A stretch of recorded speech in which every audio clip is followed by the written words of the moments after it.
बोलिए शंकर भगवान की जय। बोल राधा कृष्ण भगवान की जय। बोल लक्ष्मी नारायण भगवान की जय। Welcome to motivational club house of Nehanjali. आज हम आपको सुनाने जा रहे हैं भक्त समर्थ स्वामी रामदास की कथा। तो आइए बताते हैं समर्थ स्वामी रामदास कौन थे। स्वामी रामदास का जन्म महाराष्ट्र के एक उच्च ब्राह्मण कुल में हुआ था। उनके पिता का नाम सूर्य पंत और माता का नाम रेणुका देवी था। दोनों बड़े भगवत भक्त थे।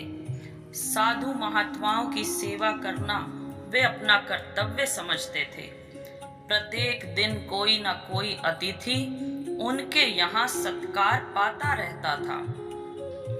ऐसे कुलीन घर में जन्म लेने के कारण स्वामी रामदास पर जन्म से ही अच्छे संस्कार पड़े थे।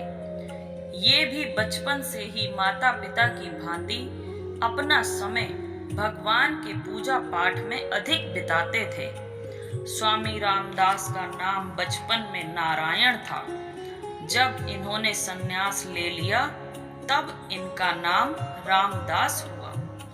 जब बालक नारायण कुछ योग्य हुए तब माता पिता ने इनका विवाह एक कुलीन वंश की कन्या के साथ करना निश्चित किया।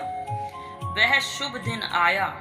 बाल सुलभ स्वभाव के कारण ये अपने विवाह की सब क्रियाएं बड़े ध्यान से देखने लगे। कुल पुरोहित ने जैसे ही विवाह मंडप में कहा, शुभ मंगल सावधान सावधान, तैसे ही ये मंडप से भाग निकले। सारे घर में खलबली मच गई। बालक नारायण की खोज हुई पर वे ना मिले।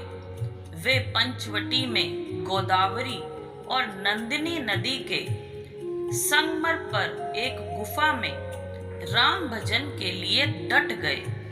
वहां रहकर इन्होंने 12 वर्ष डटकर घोर तपस्या की। भगवान ने स्वयं आकर इन्हें दर्शन दिए। ऐसा कहा जाता है कि भगवान श्री राम के दर्शन पाते ही इनका नाम बदल गया और अब बालक नारायण समर्थ स्वामी रामदास कहलाने लगे। अपनी तपस्या पूर्ण करके स्वामी रामदास तीर्थ यात्रा को निकले। बद्रीनाथ से रामेश्वर तक की यात्रा इन्होंने की।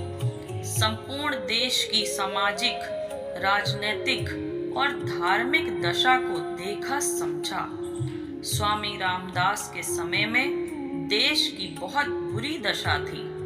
मुसलमान शासक हिंदुओं पर घोर अत्याचार कर रहे थे। हिंदुओं में फूट थी।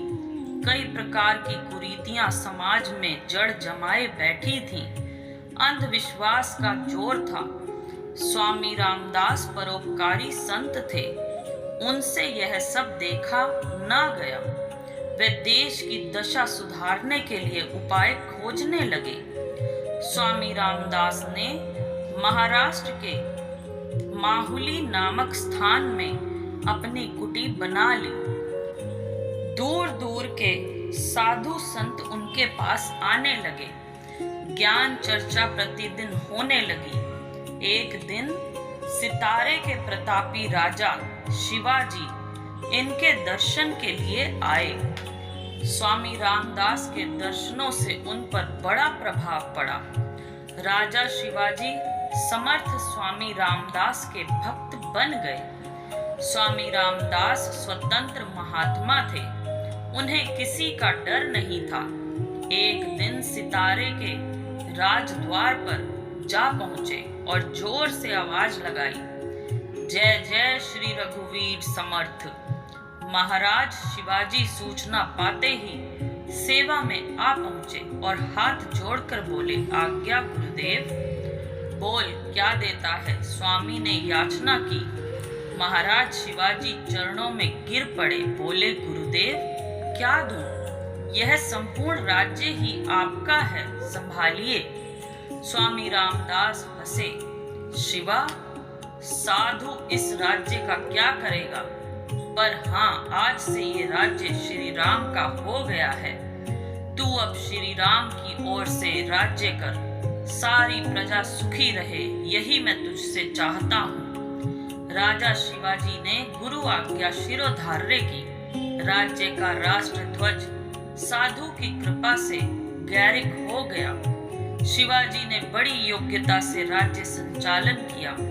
उस कुशल राज्य संचालन को हम आज भी याद करते हैं। समर्थ स्वामी रामदास ने उस युग में हिंदू जाति और उनका धर्म जीवित रखा। उन्होंने अपना सारा जीवन परोपकार में लगा दिया। वे महान थे।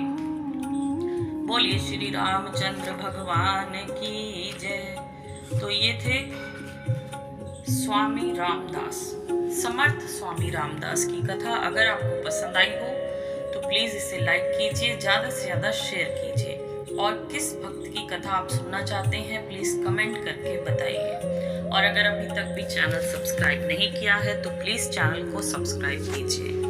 Thank you so much. जय श्री राम।